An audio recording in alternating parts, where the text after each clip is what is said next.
thirsty. You should be really careful because Henry will freak out with water in here. Oh, okay. It's closed. He said it's closed. Like, so it's okay. It's an incredibly, like, it's not going to spill no matter what. Perfect. Yeah, as long as it doesn't spill. I did that one time. He's like, don't bring water in here. I was like, okay, sorry. I'm always learning. Oh, and we're on. Oh, hi. So the red. Hey, everybody. So we're just sitting here chatting away, and we're going to do the things that we're supposed to do to get ready for the show. And here we are. Good morning. I'm Nikki Burnett here, Taste Life Radio, streaming live on KUHS Denver. And this show, what is this show about? We are about truth. That's kind of what this has become, is really about truth. You know, there's so much misinformation in the world and on the internet. We have all of this information, and how do we decipher what's real, what's not real, what's good, what's not good, what's right for us and what's right for somebody else. And so, but then of course the goal is to have fun and bring on smarty pants people like Sarah, so we can have super fun conversations about real life stuff and what makes the world go round, but get the truth out there the best that we know it today. Science changes constantly, and so we are working always to bring the science that we know to be the best science today, and then tomorrow we say, oh, okay, so this is something new, or maybe this has changed, because that's what happens. So today I have on an amazing friend of mine. I have said this many times before. I surround myself with people who lift others up and lift me up, and who are smarter than I am, and who I can talk to and go to and have fun with, and all of these things, and Sarah is one of those people. So Sarah Eisenbud is, I'm going to do, a quick introduction, then we have to go into gratitude, and then we're going to talk all about you. And Comfortable, sure. So Sarah Eisenbud is a narrative therapist. Yes. Yeah. Are you questioning that? Or Well, I'm just know that. I do know that. But you've got the acronyms, behind your name and all of the things. Oh, so, yeah. Yes. So you're a licensed professional counselor. Yep. But she has this certification in narrative therapy, which is everybody's like, what's that? But it's this amazing world of practicing therapy, and so we want to get into that a little bit. But gratitude. We always want to start our day with gratitude, and I'll tell you that this morning I got up late, and I haven't done it yet. So right now I'm going to start my day with gratitude. Oh, okay. a little bit late, but a couple of things that I'm grateful for. We had a really week-long vacation last week, and it was in the mountains where there's no cell, no Wi-Fi, for an hour and a half away. So you have to really go out of your way to get online, to have a phone call, any of that stuff. And being up in the mountains and being with family, we do it every year, is such a great experience. We just love it, and I'm just super grateful for that. And then, of course, as always, I'm grateful for you, for being on the show, for being a part of my life. And, Sarah has helped me with clients. Turn the music all the way. Okay. I didn't turn the music. I thought I did. There we go. So Henry, the fearless leader, is giving me direction. So thanks, Henry. Anyway, so I'm super grateful for you, for what you do and who you are, and for working with my clients, for helping me in multiple situations. And so thank you for that, and thanks for being here. Yeah, thank you for having me. Yeah. Okay, your turn. What are you grateful for? Oh, that's hard because there's so many things that just pops up, but I'll go with what's true in the moment. I guess as I sit here with you, Nikki, I'm really grateful for Nikki helped me. My dog got really sick in the last year, and she just rallied around me, got advice from functional vets, throughout the country, built this big program. And so this morning I woke up cuddled up with my dog in my new place, and then I sit here looking at you and I think, I don't even know if my dog would be alive if you hadn't found a way to help his nebulous autoimmune disorder get back That was under a tricky control. one, yeah. It's It was tricky. really tricky, and I'm just stoked that he's here. I mean, and healthy and looking good and feeling good. Yeah, we all are. I mean, Man. he's looking great. He had gotten to a point where he couldn't even digest proteins at all. And dogs, all they eat essentially is protein, so this is a problem. So he was starving to death while his body filled with fluid. Sorry, I don't want to. No, it's okay. No, it's okay. In my horrible. Well, I think it's important to know situation. what can happen. You know, dogs get sick. Sometimes people don't, vets, doctors, whoever, sometimes they're not trained in the nutrition aspect. And really that's a lot of what this was finding the proper nutrition and how to help his body deal with the nutrition. Absolutely. Right? And so it's okay, but we have to seek advice and seek people who know, and some people know different things. Well, and I mean, one of my closest friends is my dog's vet, and she was like, we don't really have all the answers or know what's happening. I was like, should I just go with Nikki? And she was like, yeah, see what Nikki has to say, because we don't quite know what to do about this.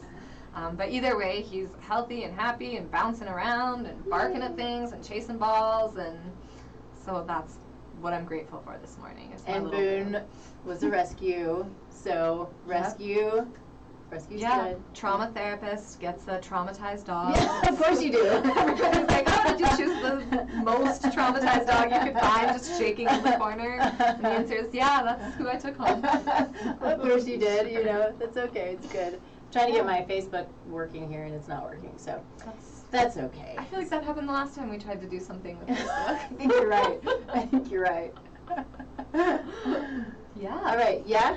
I'm grateful for so many other things, but I know life is. You know, we have a lot of craziness now, and so to focus on the things that are not crazy, the things that we're grateful for. This is what, you know, these are the things. If we all start to focus on the positive and what we have, and not all of the craziness, maybe we can start to bring ourselves out of the craziness. Sure. Right? I mean, that would be my hope, and maybe it's a little, you know, out there, and you know, people are like, oh, whatever, you know. But I think it's true. If we were all to make a concerted effort to just work on yourself, and work on what you need, and work on what is you're happy with and what you have around you. Sure.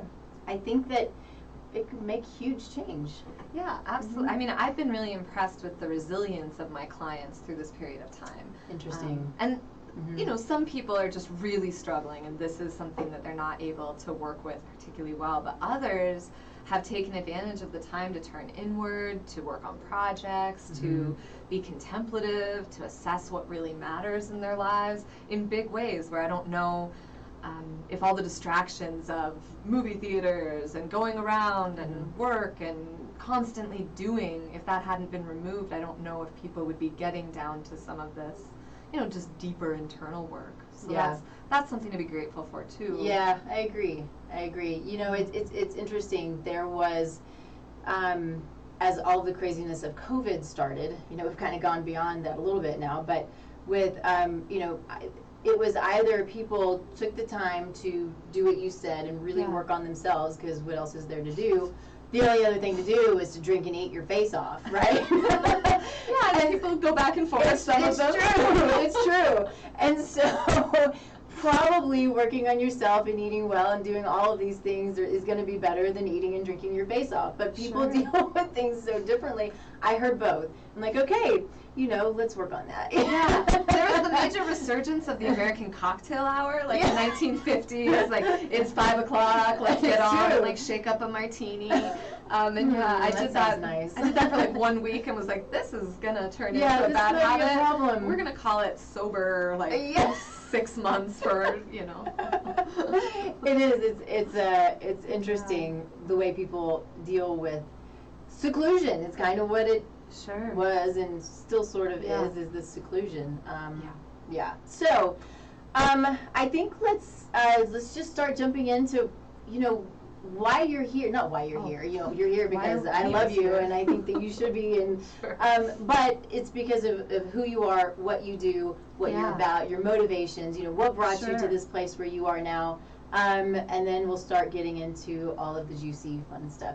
By the way, I spent the week with family, and the teenagers, the word is juicy. Oh, yeah. That's the word. And so I just I'm cool. I love the word juicy. I like this, part of narrative therapy, which is the work that I do, is finding more exciting novel language instead of using this medical pathologizing kind of thin language. So yeah, I like, what's juicy? What's exciting? Love it. I love it. Like, is that delicious? The way you're living your life? Yeah, good stuff. Young people have it nailed down on this one. They do.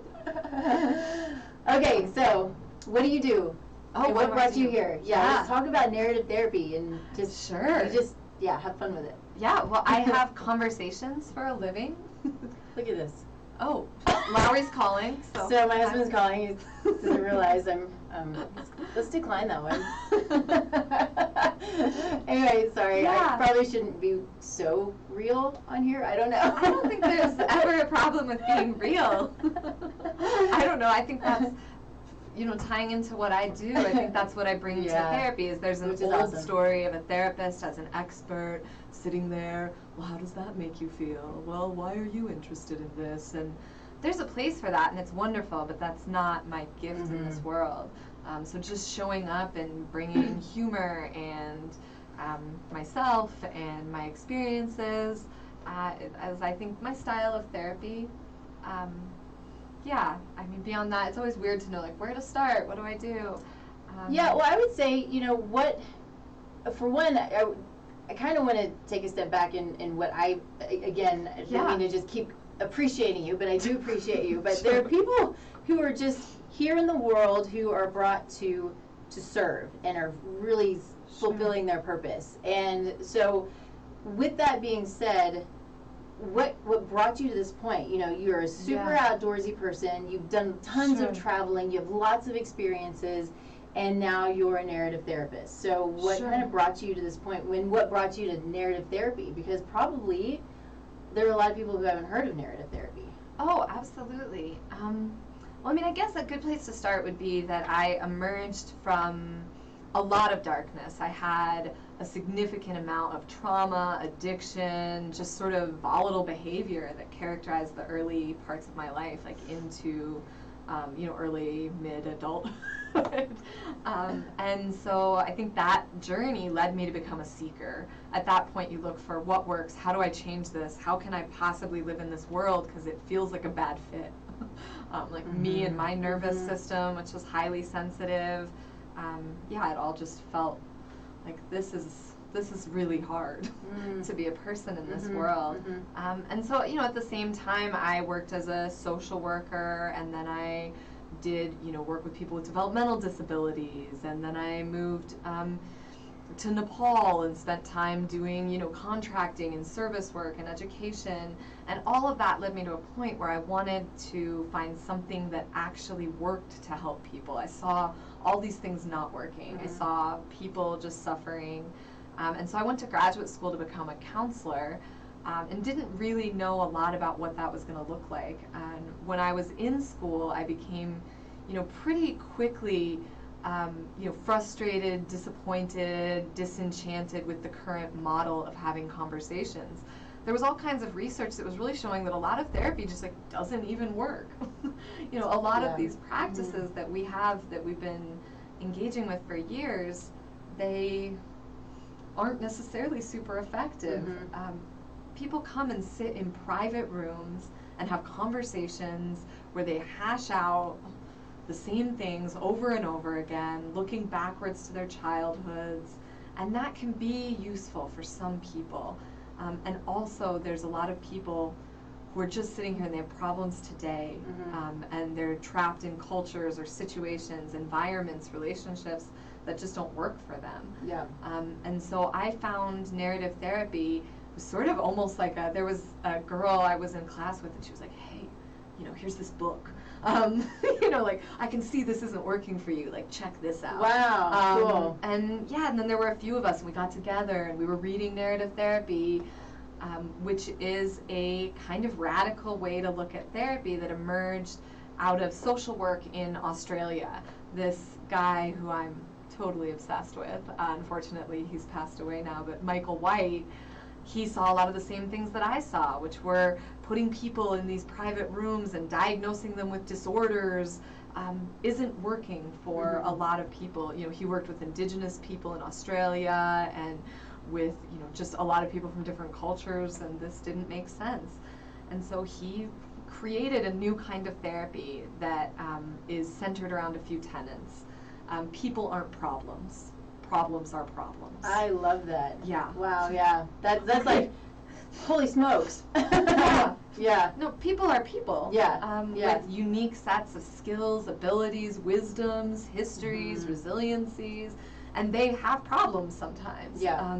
But looking at a person as fundamentally broken is maybe not super useful. Right, yeah. And so, you know, also he talked about there aren't true and untrue stories, which is kind of, you know, you sit here talking about truth, but it's like, what is that? If I say, you're depressed, you have X, Y, and Z, is that true? I don't, it's one story about what's happening. Sure.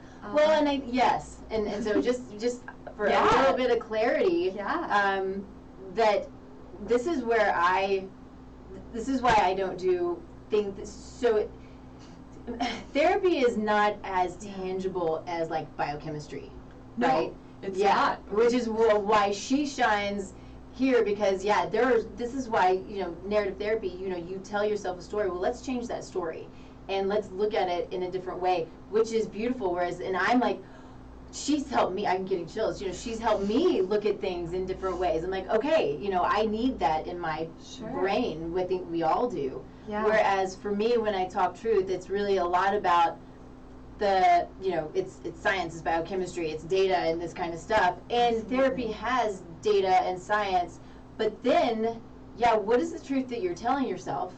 And then what is maybe the truth that could be or should be? Is that a way of... is most useful, I think, is what I like to go to. Is like, there's, you know, if we imagine biochemistry, there are pretty good ways to measure the data that's coming in, and we can take it down to small data sets. Like, here are these proteins, or these, I'm not going to talk your science, but here are these, and we can look at them. When we look at our lives and our relationships and our patterns, the data set is too big to draw meaningful, truthful, objective conclusions. Radical empiricism doesn't work for people's lives. Because if you imagine every moment of my life, every thought, every feeling I have, I've got a data set that's not particularly analyzable. No. You know, and it's yours. It's nobody else's. Yeah. And so, you know, the problem in most people's lives, I think, comes in because naturally we do make patterns out of that. I'm going to take all of these moments in my life and I'm going to use whatever framework somebody's given me to pull out a story.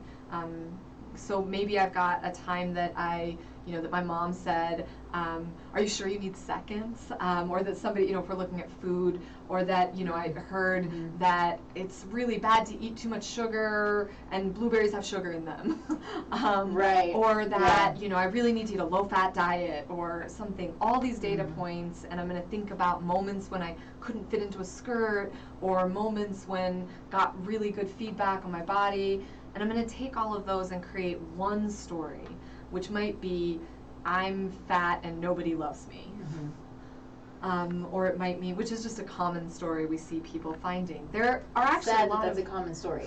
It's really sad. Yeah. And there are a lot of other data points. There are data points when my body really felt good and supported, or I went and climbed a mountain and it felt incredible. She's climbed a lot of mountains. I've climbed a lot of mountains. And they mostly felt incredible. Yeah. And a couple felt awful. It happens. But that's sort of what narrative therapy is. It allows us to go through and parse out, what kind of story do I want to have? And then we pull out things, and they're true. It's not like I'm making up some fake story, being like, oh, it's all sunshine and roses. It's saying, okay, we've got all these things. They're all true, but they're competing with each other. And so we get to re-author that and change. And re-author that. I like that. And I always tell people, I have a bias for empowering stories. I'm not coming in as a neutral agent. Like a lot of therapists want to be in a space of complete neutrality. Yeah. I'm saying we've got all these things that are true. Let's pick the stuff that feels best. Yeah. Why not? I like it. So I think that's like a probably too in-depth background on narrative therapy. No, I think that it's important. I think it's an important thing to understand, and why why your work is important, and why there are a lot of people out there who don't know what it is and how beneficial it can be. Sure. Which is why I want you here, because more people need to know. Of course, she's super busy, so. But I mean, I don't know, busyness, again, like that's sort of a cultural story. That's like, I'm so busy, which makes me morally good or something. Like, well, am I that busy? You have a lot of clients because you do a great job. I do. What I mean. I'm lucky to have wonderful people working with me. I do actually have space in my practice right now because I had 4 incredible people that I've been working with get to a point where we sat there and we're like, there aren't really these problems affecting your life anymore. Isn't that great? Which is the goal. You want to be working people out of therapy and getting them connected with like what we would call native resources, like the wisdoms in their own community. Like, why come and pay me when you can go talk to, an aunt that really knows a lot? Yeah. So either way, it's been wonderful to slowly transition out some long-term clients and now be able to take some new people on. Yeah. Whatever that's going to look like. Good. Who knows? Awesome. Yeah. Okay, so I think we're going to do a quick stop, and we're going to talk about the people who support the show. Awesome. So a company that I really appreciate is a company called Rightful. They're a supplement company, and so they're a liquid supplement, and they're for pain management. So the main component in it, they've got a little CBD. They've got some, but it's turmeric is the big one. But then they've got some adrenal supportive herbs and some adaptogens, as well as for the evening some passion flower for sleep, and in the morning things to help you focus. And so it's a they started out as pain management, and pain management clinics are using their products because they're working so well. I gave it to my father. That's right. I knew that. You knew that before I did. Yeah, we used this product and it was helpful. Yeah. And it is one of those things that you have to use for a period of time for it to notice a difference. So could it be 2 weeks? Could it be 2 months? It depends on your body, right? Sure. But it is a great product. For me, I don't have pain really, but I have focus issues, and I talk about this a lot. So I'm working on my brain. I'm working on focus for myself. Sure. And this is a product that I love because it does help me to focus, because I can just kind of jump all over the place, and then it makes me crazy. And I'm getting much better about that because it's been a focus for me to focus, right? Anyway, a great company. They're doing the right things.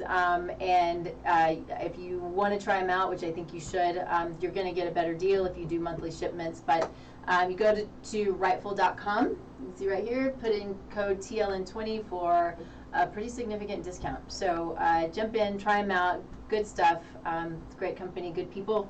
And let's move on into some fun stuff. Let's talk. Yeah. Now we're going to get into the juicy stuff. So the goal of this is we have, I think, multiple goals, really. I know that we both have things that we want to talk about, but we really want to talk about, and I'm using your words here, but the intersection of nutrition and mental health. Where they come together. Do they come together? I think we can all agree that yes, they do come together.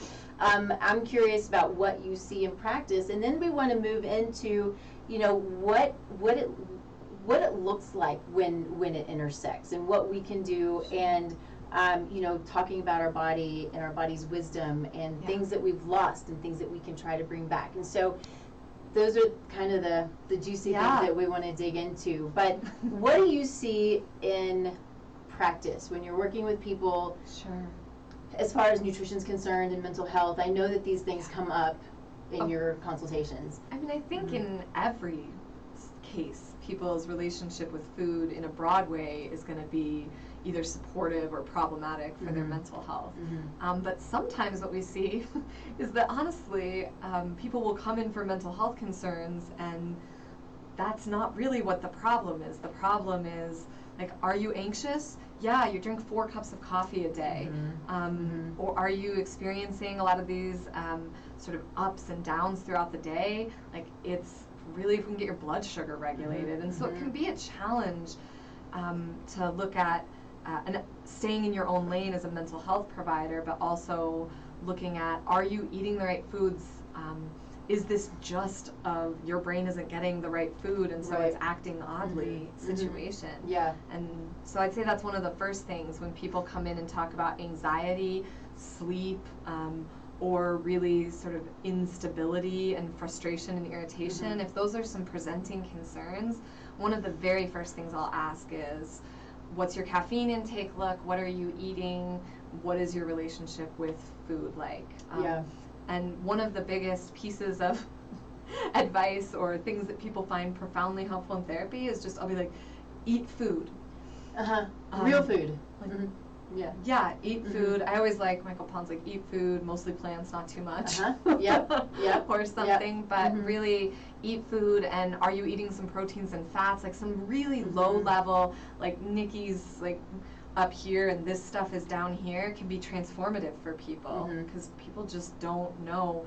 If I've got a little bit of mood instability, I probably need to be making sure I've got snacks. Yeah, I think that's a really good point. And one of the things that, you know, with the sort of the people that we both surround ourselves with, because you're an amazing referral source for people, for whether it's practitioners or for patients, clients, depending. And so, I almost missed. Where are we at here? Bodies are weird. I swear. So, I think though what we all do, I think as practitioners, at least the practitioners that I know and that are around me and appreciate, is we stay in our lane, but we go out of it a little bit to get more information, because we have to look at it as a holistic approach. You know, people don't just have mental health problems. People don't just have food problems or deficiencies, and people don't just have, you know, broken bones or crooked backs and necks and these kinds of things. There's so many things that are all wound together. That's like looking, you know, when, you know, in allopathic medicine, this is not a bad thing necessarily, but, you know, very much taught, especially for specialists, to look at just one thing. They have blinders on, I'm looking at this, we're going to do this, but we don't, it's a lot of times not looked at what the downstream effects might be. Okay. And so we want to do our best to look at it holistically and then say, okay, here's my lane, but what I know is you need to go see Sarah, or you need to go see someone else, or vice versa. You need to go see Nikki. Like, these are complicated concerns. And so I think it's an important thing, and you know, you mostly stay in your lane because that's what you know, you do what you know, but then knowing where to go with that is a huge benefit to people. And you know, to my clients, you know, Sarah can't ever tell me who comes to see her, but they come to me and they're like, we love Sarah. That's sweet. That's sweet. It's always. She's so secretive. I mean, I'm bound by like a pretty intense license and some laws that are like pretty overwhelming. But I mean, what percentage of the people that you work with would you say have, you know, when they're talking about some of the problems that are influencing them, have things like anxiety, restlessness, frustration, like things that would traditionally be called mental health concerns as part of what they're consulting you for? 75%. That's what. Yeah. These are maybe 100. You know. Probably by the time. Well, some of that might just come out of, because I've got other health concerns, it's creating some, you know, frustration, worry, those kind of things. But yeah, it becomes this chicken and the egg proposition where we have to tease out, like, are you having some concerns and worries, and then they're making your body go, you know, or your body like understand it, and so you're frustrated all the time. Yeah, it's true, and it is a hard one to figure out and understand, which is why, as practitioners, you know, we dig. I mean, we always have to dig, and if we're not digging enough, we're not doing our best to find what the underlying cause or multiple causes might be. Then we just spin our wheels.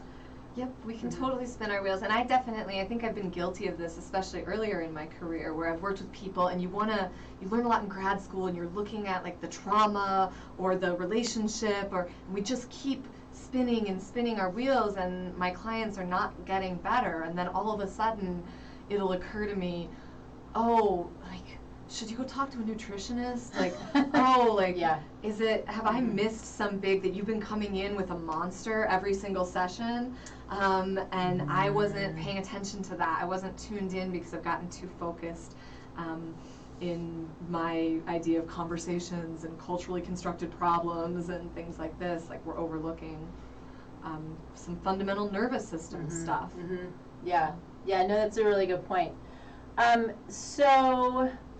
Real quick, just so you know, this is KUHS Denver streaming live. It's very important to say, I know. We are one of the top stations in the country, so, I just learned last time I was in 2 weeks ago that we're hitting 96,000 people, just this show. Are you kidding? I now feel a little... And that's a month, but yes, 96,000 people. How cool is that? Yeah, sure. There's not just like Lowry watching at home. I know, it's interesting, huh?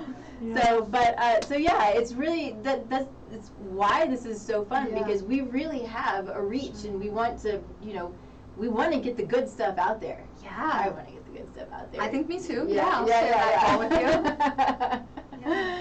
Cool. And Henry is the amazing guy back behind, who's the one who always tells me what to do when I'm not doing something properly. Thank you, Henry. So let's get into, I kind of want to get into food and, food and mental and emotional health. Things like, you talk about, the way we're set up for life sometimes. Yeah. And culturally, the way we're set up for life, and familially, the way we're set up for life. Things like, and this was a discussion that we had, things like, you have to clean your plate. How often do you deal with something like that? Or is it more of an overarching, that's just what everybody, told their kids to do when we were growing up? Sure. Well, I mean, I think, like, a lot of this curiosity has come from me both clinically, and I didn't mention earlier, but it's an important part of who I am and what I do, is that I'm a, secular Buddhist practitioner. I do a lot of mindfulness work and also sort of neuropsychology-based, nervous system regulation. And so what you see is people have really destructive relationships with food. People have all these stories about how they're supposed to eat and what they're supposed to eat and where they're supposed to eat. And so my question that I'm still asking and grappling with is, why is it hard to mindfully eat? Right now people be like, oh, you gotta mindfully eat, like sit there and see what your body wants. Why can't we do that? Because our bodies are built for that. Our bodies are built for that. We're supposed to do, right? We've totally lost it. Say totally.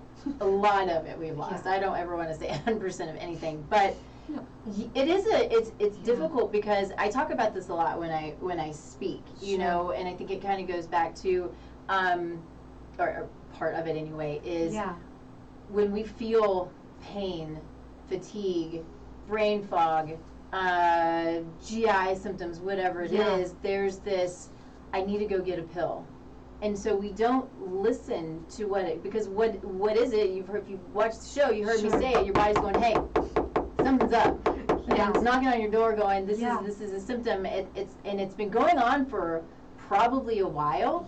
And it's hit the point to where there's a cell danger response. And so that cell danger response is essentially symptoms. Your body's done. It's like, I need you to do something. I need you to do it quickly, because I can't do this on my own anymore. The body, kind of like an airplane. There are lots of redundancies. The plane doesn't want to crash. The body doesn't want to crash, but in time it will, because the redundancies run out. And so that's when we have the symptoms, which then lead to dis-ease, right? Disease. And so we have come to a point, and I think it's very socially provoked. I don't know if that's the right word necessarily, but it's just a lifetime of getting away from the earth and getting away from coming into the Industrial Revolution and moving in medicine very important. We have to have good medicine, and drugs are important too, but we've come to depend only on a pill, whether it's for, I have brain fog, I have anxiety, I have depression, I have trauma, I have, whatever the case may be, I have to go to the doctor and I have to get a pill. And we don't sit back and think, why am I hungry? Why am I craving this? Why do I feel bad? Why do I have brain fog? Why? This is a question to always ask, and I'll say it a million times and a million times more.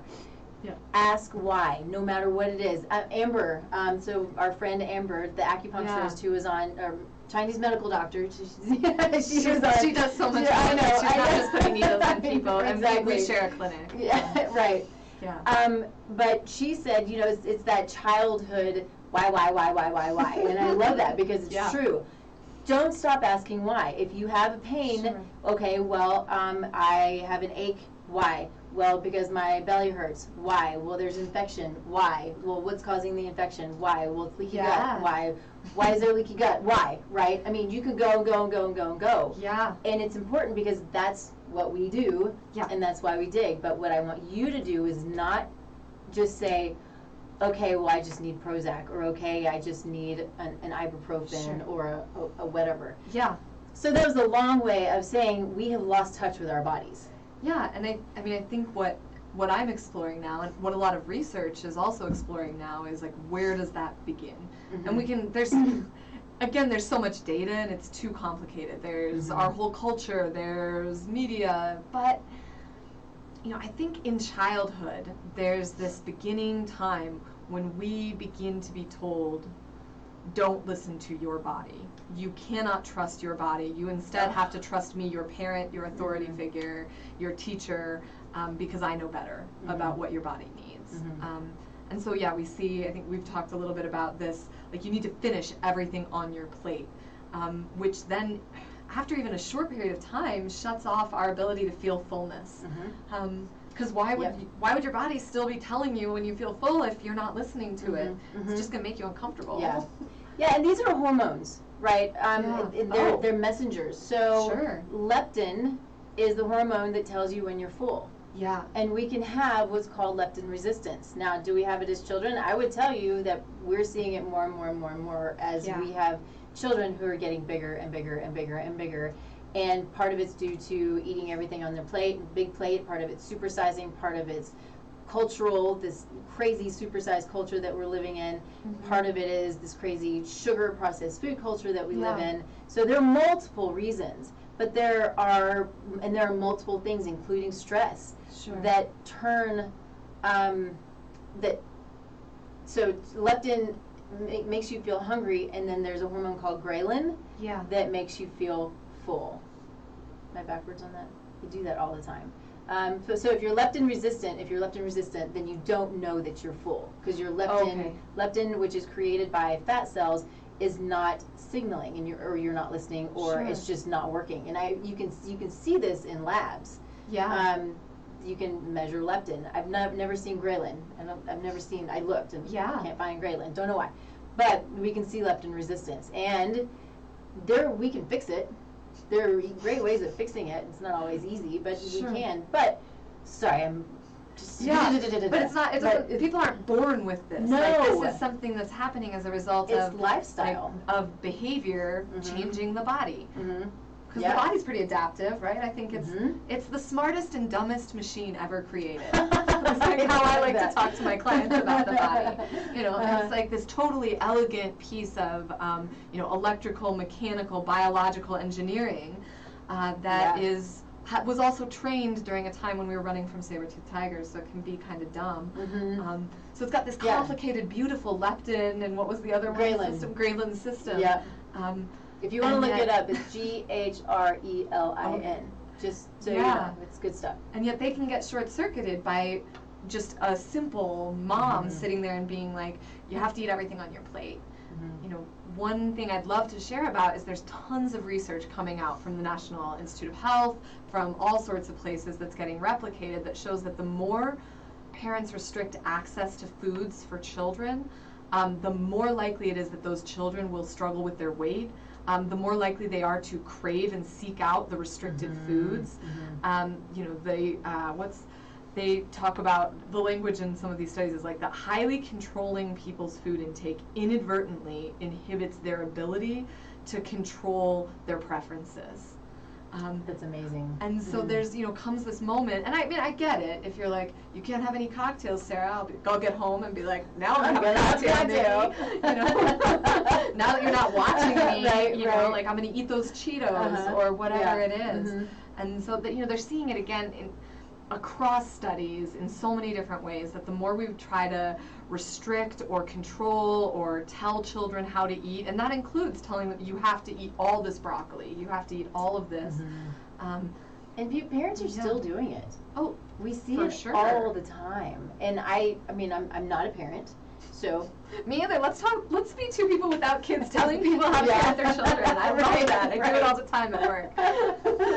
Well, but you also know the psychological aspect of it, right? And so there is to push that, I think, can be psychologically damaging in a sense, and then which becomes then biologically damaging. Yeah. Well, and I think the more we short circuit with these messages, you've got a child here who's got a system that's perfect in place. Maybe not on all kids, but for the most part, you're coming into this world with this system that's made to help you feel full and then eat when you're hungry. And then all of a sudden, you come into a world that says snack time is at 2 o'clock. No, you can't have a snack at 1 o'clock when your body says so. You have to wait. Or no, you can't do this or that. And I see that as like a first step. And then it's happening throughout the lifetime. Yeah, and I think it probably just kind of snowballs. I think so. Because once you begin those systems of craving and those systems of not knowing what's going on, I think, I don't know, I'm trying to find the right words for it, but your relationship with food has become adversarial rather than collaborative. That's a great way of putting it, and it's another thing I'll say periodically is, with food is amazing because it's just so much fun, because we look at it, we either have a really amazing relationship with it, we have a terrible relationship with it, or it's fun, it's social. We see it as everything, all of these things except for what it is, which is communication. So food is a language, and food is what tells our body what to do. And so my hope is that if we see it as what it is and take the relationship out of it, when I talk to people about this, sometimes, not all the time, but there's the light bulb that goes off or goes on. It goes up, it explodes into light.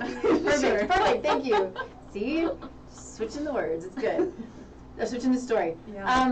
But using food or seeing food as a language in a way that it communicates and gives directions to our body. So if we're eating food that is clean, that is from the earth, this is sending a clear line of communication to our cells, like directly to our cells and to our DNA. And then our body's like, okay, I got it. I know what to do.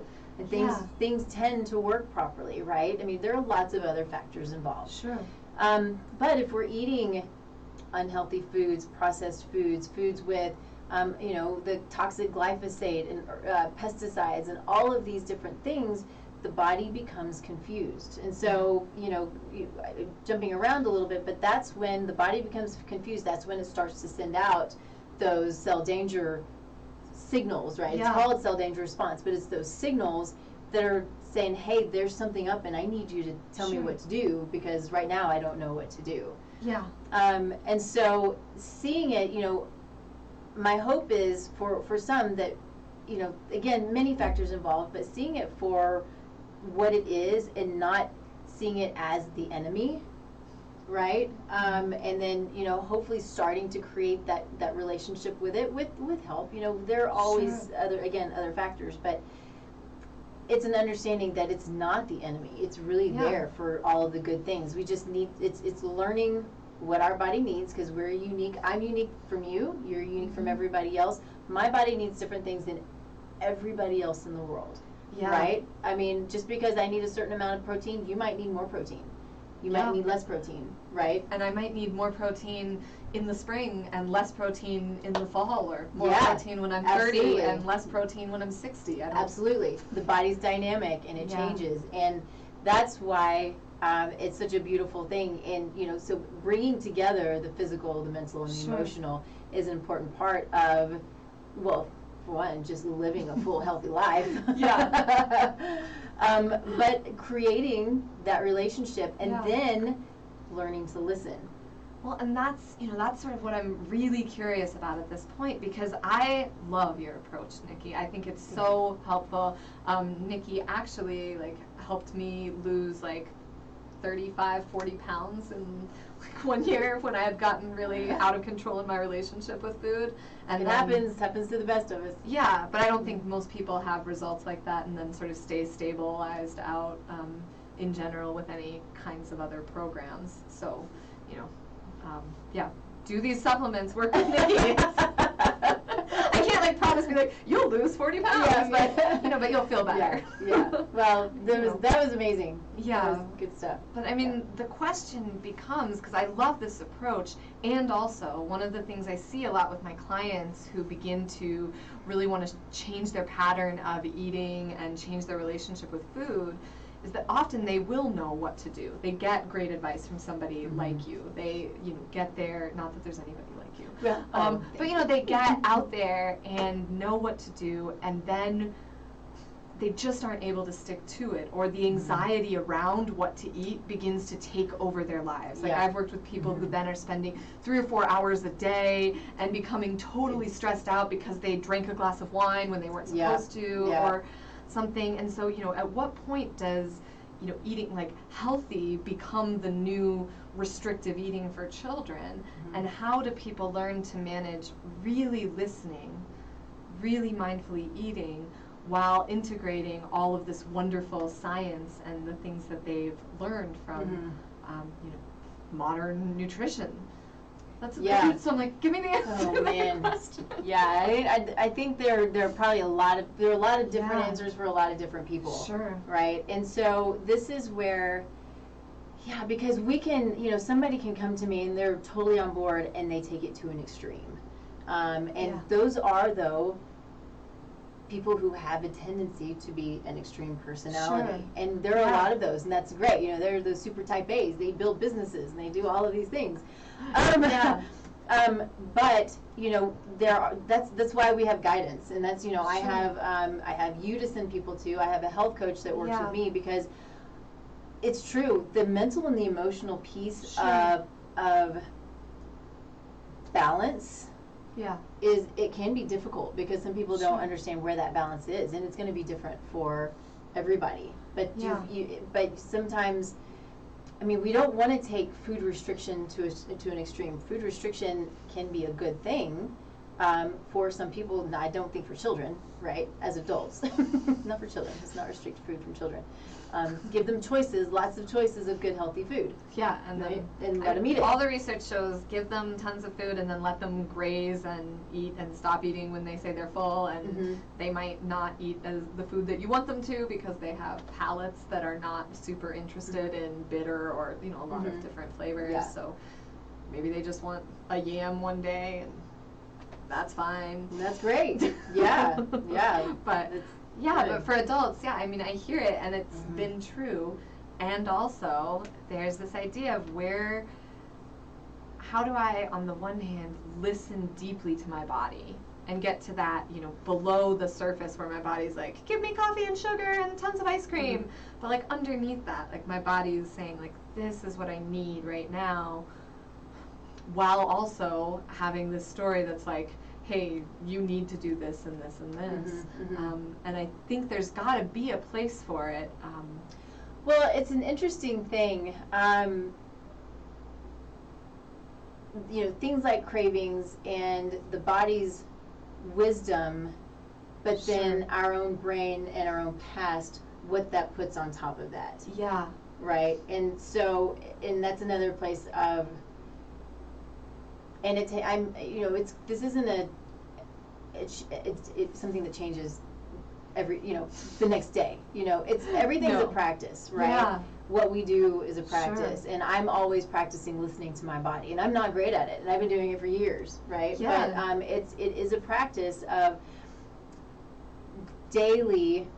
If I'm craving sugar, why are you craving sugar? There's something that the body's lacking. It's not sugar, probably, but it could be that you need a boost in serotonin or dopamine. Yeah, right. I think we often see that people, again, the brain is stupid and smart, and so when it gets to a point where it doesn't have enough, sort of simple sugars are what it functions on, right?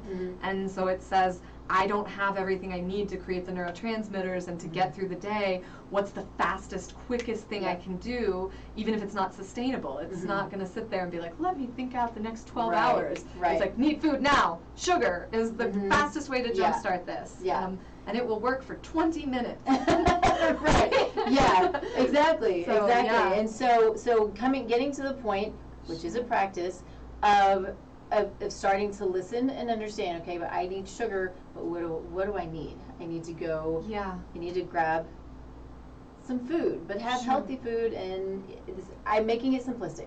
I'm not trying to make it simplistic, right? Yeah. But, have healthy food in the house, have healthy food in the office, have snacks when you need them, and learn, try to start to listen and understand, okay, my body really doesn't want a Snickers bar. Doesn't want a Snickers bar, but it needs food. It needs something. Maybe it's deficiency. Maybe there's a magnesium deficiency. Maybe if you don't eat protein, maybe your neurotransmitters, you're not making the neurotransmitters you need because you're not eating protein or not eating enough protein. Because proteins break down to amino acids, which make neurotransmitters. I have to take a break before I forget. Yes. So Henry has been taking care of me, and he had Zymogen up behind us for a while. I was like, I just want to keep talking, but this is another one of our great sponsors is Zymogen, and Zymogen is another amazing company, and kind enough to sponsor the show. But they have a whole line of products that are for all kinds of different bodies and people and needs and organ systems. The one thing that I want to say is, just don't go purchase a bunch of supplements thinking you need a bunch of supplements, right? And supplements can be really healthy, and they also can create more problems. So you got to know what your body needs. But Zymogen is a great company that I use. They have data. They do the research. They don't put stuff out there if it's not top of the line. You cannot get them, and I say this all the time because it's so important. You cannot get them on eBay or Amazon, and you don't want to get you don't want to get any supplements from anywhere off of eBay or Amazon, because the data shows that it's not the same. It could be expired. It could be sawdust.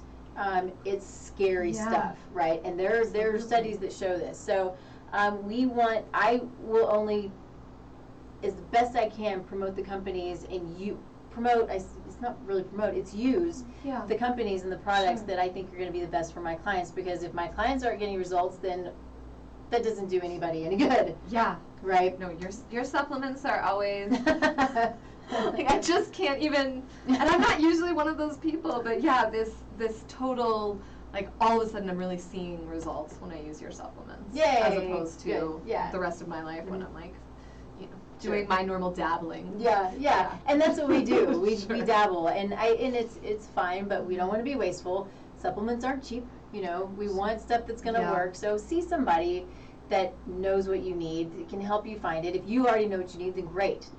Do it. I think that's perfect. But you got to have quality stuff because you want the stuff to work. And we also don't need supplements all the time. So it's not like I got to take $500 worth of supplements for the rest of my life. You know?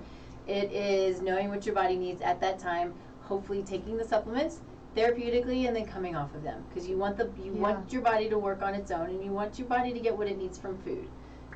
Is the goal. But therapeutic supplementation is very important a lot of the time, or in a lot of cases, right? Yeah. So, okay, so did that. We have about 7 minutes, and I just could keep going and going and going. And one day, we'll offer the all-day seminar. Where we get the answers to this to teach you how to both listen to your body as well as neurobiology research. So, man, it's the same time. So deep and so much. I think it would be like a year-long seminar. Maybe. Yeah, it's like our book will come out. There you go. 2025. Yeah. Sure. So I think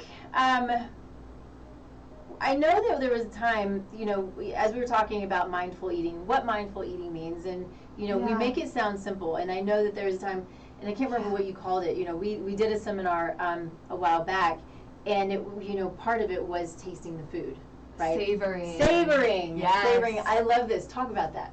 Oh, okay. Awesome.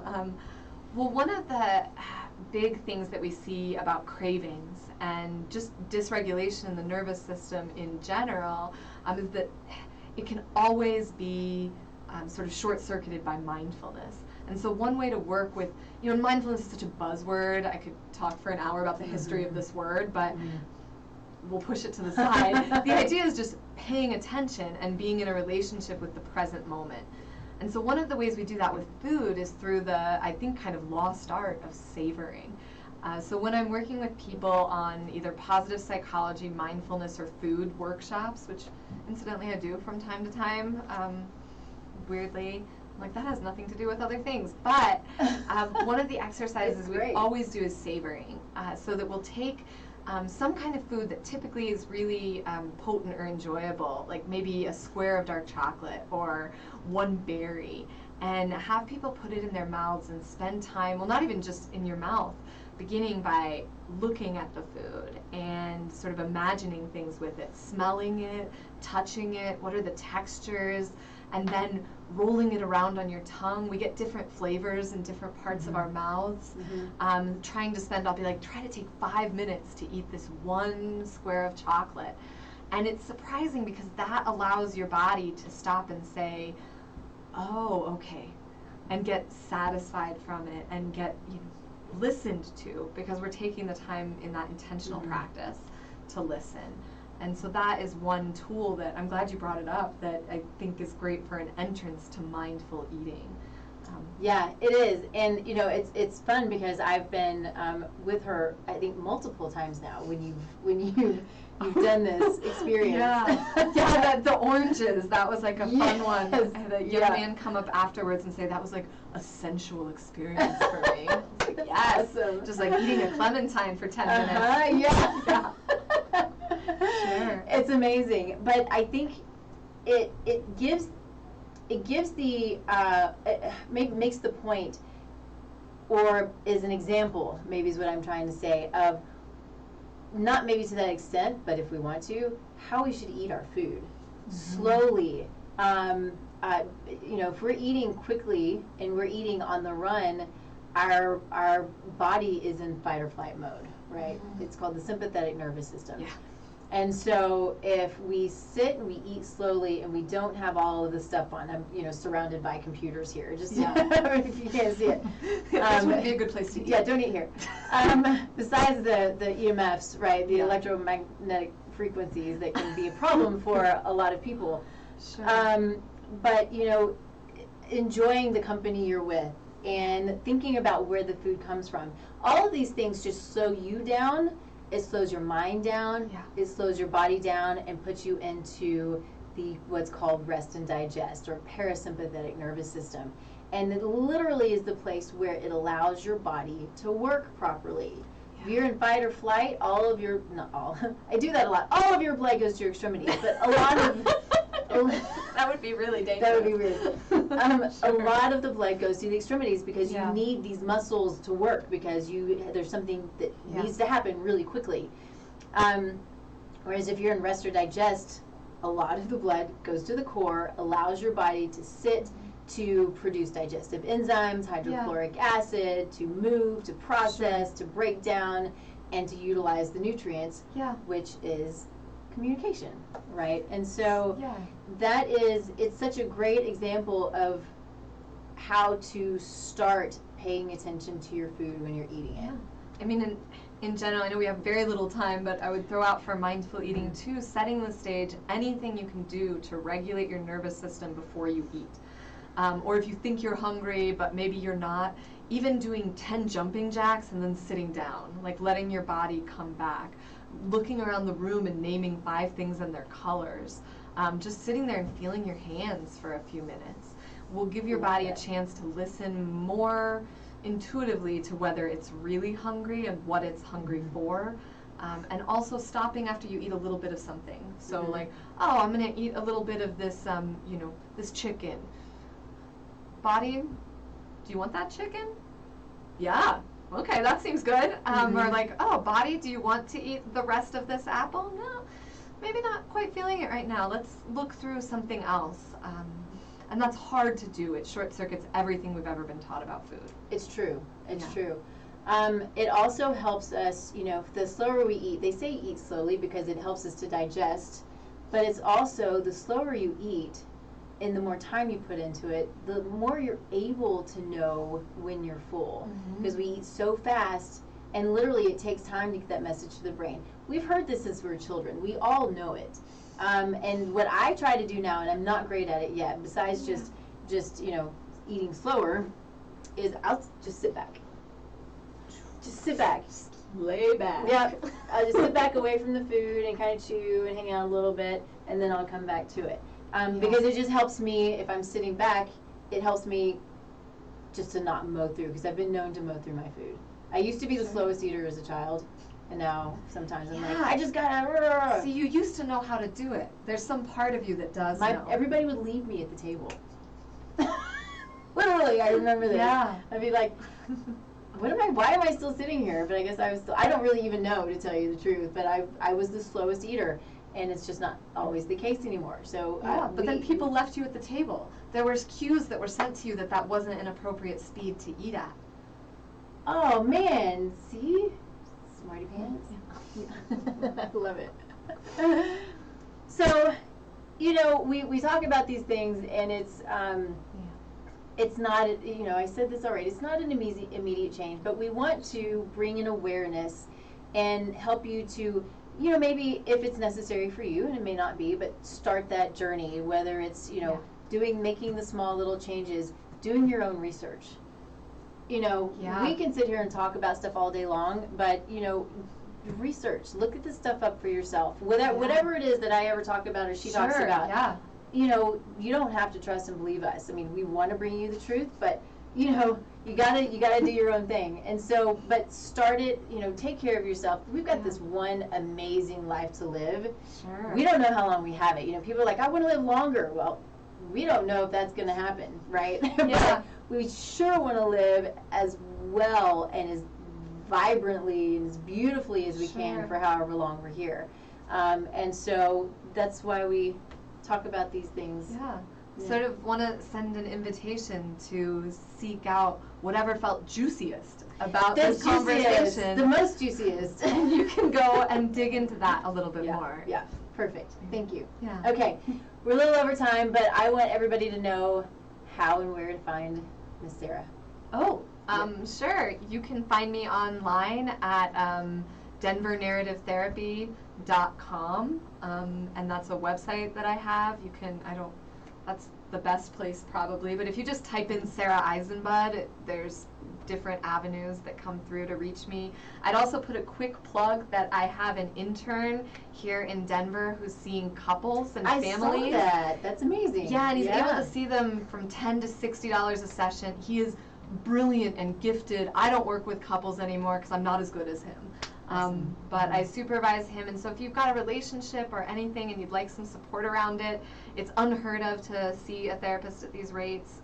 So reach out to me and I can get you hooked up with Andrew to do some couples counseling. Yeah. Yeah. So can he do virtual? He does do virtual. Okay. Yeah, he does telehealth. That's a great question. We all do telehealth now.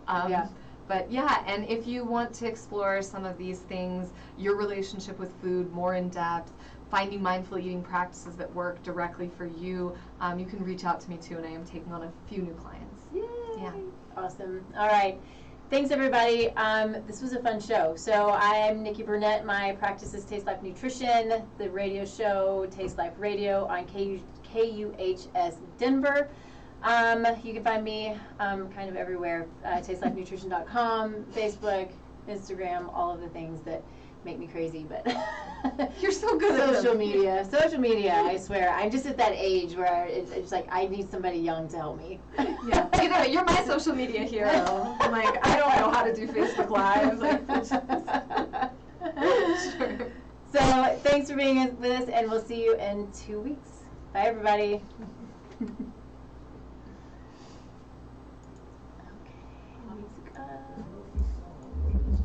Okay. Is this video over? Or Yeah, still- yeah, so we just went blue. All done. And Oh, this one nice. never even happened. I wonder if it's because he was on it, so, which is fine. Totally fine. Regardless, yeah. See, it's never hard to fill an hour. I'm just now